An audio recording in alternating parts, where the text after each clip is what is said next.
Assalamualaikum warahmatullahi wabarakatuh. Perkenalkan, saya Budi Sindawardani. Saya Putri Amadani. Saya Alia Heruisa. Kami ingin mempresentasikan tentang hubungan, asas, serta kesimpulan dari sumber daya alam, dimulai dari Vicky. Nah, di sini saya akan menjelaskan yaitu hukum sumber daya alam atau HSDA dengan ilmu hukum lainnya, serta asas-asas pengelolaan sumber daya alam. Hubungan HSDA dengan ilmu hukum lainnya, yaitu HSDA memiliki keterkaitan erat dengan berbagai cabang ilmu hukum lainnya. Seperti yang pertama itu hukum tata negara. Hukum tata negara itu pengaturan tentang kewenangan negara dalam pengelolaan SDA, baik di tingkat pusat maupun daerah. Yang kedua itu ada hukum administrasi negara. Di situ dia berketerkaitan dengan prosedur perizinan, pengawasan dan penegakan hukum dalam pengelolaan sumber daya alam. Yang ketiga itu ada hukum perdata, yaitu keterkaitannya yaitu hak milik atas tanah dan sumber daya alam serta perjanjian-perjanjian terkait pengelolaan sumber daya alam. Yang ketiga itu ada hukum pidana, terkaitannya yaitu tindak pidana lingkungan yang berkaitan dengan kerusakan atau penyalahgunaan SDA. Dan yang terakhir itu ada hukum internasional, keterkaitannya dalam sumber daya alam ini yaitu perjanjian internasional tentang perlindungan lingkungan hidup dan pengelolaan sumber daya alam lintas batas negara.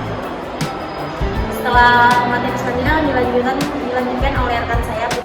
Baiklah, di sini saya dan rekan saya akan menjelaskan tentang asas hukum sumber daya alam.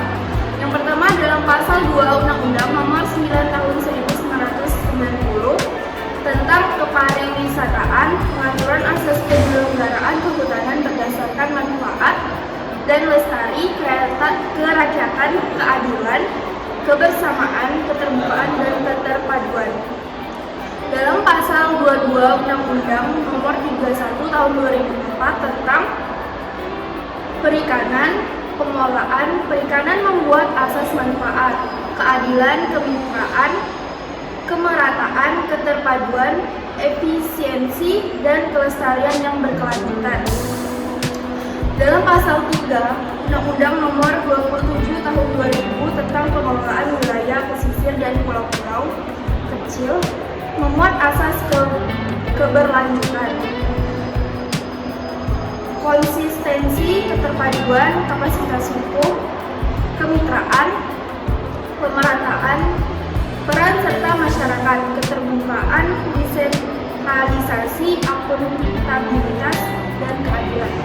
Yang keempat, asas hukum dalam UU Nomor 43 Tahun 2008 tentang wilayah negara.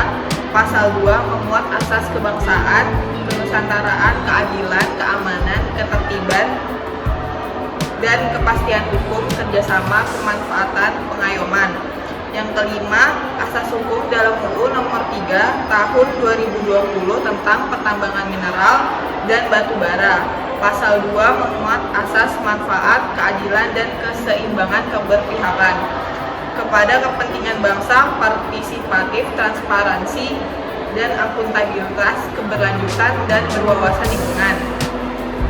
Yang keenam, ada asas hukum dalam UU Nomor 9 Tahun 1996 tentang perairan Indonesia memuat asas kenusantaraan, manfaat, kebangsaan, keseimbangan, berwawasan lingkungan. Yang ketujuh, ada asas hukum dalam UU Nomor 22 Tahun 2001 tentang minyak dan gas bumi memuat asas ekonomi, kerakyatan, keterpaduan, manfaat, keadilan, keseimbangan, pemerataan, kemakmuran bersama, dan kesejahteraan rakyat, keamanan dan keselamatan, kepastian hukum, berwawasan lingkungan. Berikutnya saya akan menjelaskan kesimpulan tersebut. Dari uraian asas hukum pada setiap UU terkait SDA ada ditemukan beberapa perbedaan dan kesamaan. Perbedaannya terletak pada tidak semua UU mencantumkan asas kenusantaraan dan asas kebangsaan. Padahal asas ini sangat penting karena pengelolaan SDA yang berada dalam wilayah negara ini. Tentunya diperlukan asas kenusantaraan sebagai khusus wilayah negara Indonesia. Demikian pula asas kebangsaan. Asas ini penting untuk ditelan bangsa Indonesia sehingga walaupun terpisah lautan, tetap dalam wilayah Nusantara yang merupakan satu kesatuan. Lalu ada kesamaan asas hukum dalam setiap peraturan perundang-undangan karena asas hukum merupakan intisari dari moral suatu bangsa. Secara teritoris, asas hukum merupakan spirit yang terdapat dalam produk hukum, sehingga produk hukum dihasilkan benar-benar menggambarkan kesesuaian kondisi masyarakat yang diceritakan oleh seluruh rakyat merasakan keadilan, kemanfaatan, dan kepastian berada di dalam naungan NKRI. Sekian kesimpulan dari saya. Terima kasih. Sekian dari kelompok kami. Wassalamualaikum warahmatullahi wabarakatuh.